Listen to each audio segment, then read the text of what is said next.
ኣብ ዝተፈላለዩ ሃገራት ዝነብሩ ኤርትራውያን ከካይድዎ ኣብ ዝቐነዩ ዝኽሪ 20 ሰነ ሕድሪ ሰማዕታት ብግብራዊ ስራሕ ንምትግባር ቃሎም ሓዲሶም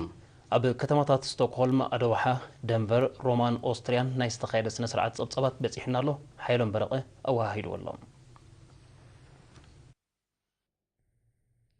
ኣብ ስቶክሆልም ሽወደን ኣደውሓ ቀጠር ደንቨር ኮሎራዶ ሮማ ኢጣልያን ኦስትሪያን ዝነብሩ ኤርትራውያን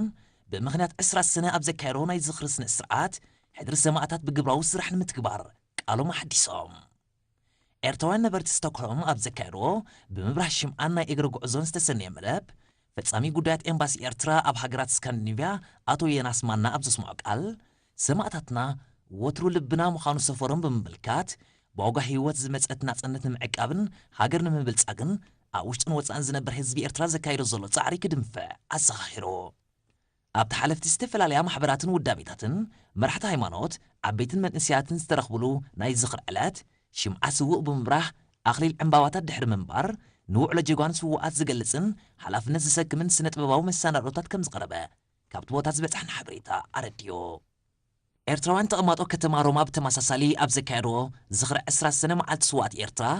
ኣብ ወንበር ሽማግለ በዓላት ኣብታ ከተማ ኣቶ ዕቑባይ ፍረመድህን ኣብ ዘስምዖ መደረ ህዝቢ ኤርትራ ዘስተማቕሮ ዘሎ ብርሃን ናጽነት ብሳላቶም ክብርቲ ህይወቶም ዝበጀው ጀጋን ስዋኣትና ዝተረኽበን ዝተዓቀበን ምዃኑ ብምግላጽ 20 ሰነ ሕድሪ ሰማዕታት ንምትግባር መብፅዓን እንሕድሰላ ርዛን ዕለት ከም ዝኾነት ኣብሪሆ ኣብቲ ዕለት ብመራሕቲ ሃይማኖትን ሓለፍቲ ማሕበራትን ዝተመርሑ ዜጋታት ሽምዓ ብምውላዕ ናይ እግሪ ጉዕዞ ከም ዘካየዱ ክፍለጥ እንከሎ ኣብቲ ኣጋጣሚ ካብ ዝተኻየደ ናይ ሽምዓ መሸጣን ካልእ ንጥፈታትን ዝተረኽበ 3035 ዩሮ ኣብ ማዕከን ሕድሪ ሰማዕታት ኣታው ከም ዝገበሩ እቲ ሓበሬታ ውስኽ ኣረድዮ እዚ ከምዚ ኢሉ እንከሎ ኤርትራውያን ነበርቲ ደንቨር ኮሎራዶ ኣብ ዘካየዶ ናይ ዝኽሪ ስነ ስርዓት ምጥዋር ስድራ ስዋኣት ንመንግስቲ ጥራይ ዝግደፍ ዕማም ከም ዘይኮነ ብምግላጽ ንቐጻልነት ናይቲ ኣቐዲሞም ዝጀመሮ መደብ ምጥዋር ስድራ ስዋኣት ኣበርክቶኦም ከም ዝዕዝዙ ኣረጋጊጾም ኣብቲ ብምብራህ ሽምዓን ናይ እግሪ ጉዕዞን ዝተሰነየ ብርክት ዝበሉ ወለድን መንእስያትን ዝተሳተፎ ናይ ዝኽሪ ስነ ስርዓት ሕድሪ ሰማዕታትና ዝትግበር ብግብራዊ ስራሕ ከም ዝኾነ ክበርህ እንከሎ በብውዳቤታቶምን በብዓቕሞምን ሃገራዊ መደባት ንምዕዋት ንዝጀመረዎ ንጥፈታት ብዝለዓለ ከም ዝቕጽልዎ ኣነጺሮም ኤርትራውያን ነበርቲ ኣደውሓ ቀጠር ብወገኖም ጎኒ ጎንቲ ብመንግስቲ ዝግበር ዘሎ ደበስ ንስድራ ናይቶም በጃ ዝሓለፉ ስዋኣትና ንምንባይ ቃሎም ኣሓዲሶም ኣምባሳደር ዓሊ ኢብራሂም ኣሕመድ ኣብ ዘስምዖ ቃል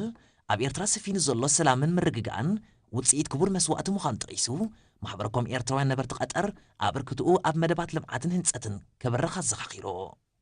ብተመሳሳሊ ኣብ ዝተፈላለየ ከተማታት ኦስትርያ ዝነብሩ ዜጋታት ሰማዕታቶም ኣብ ዝዘከርሉ ስነ ስርዓት ስዋኣትና ንስለ ኩላትና ስለ ዝሓለፉ ስድራ ስዋኣት ድማ ስድራ ነፍሲ ወከፍናዮም ብምባል ድልውነቶም ንዝበረኸ ኣበርክቶ ኣረጋጊጾም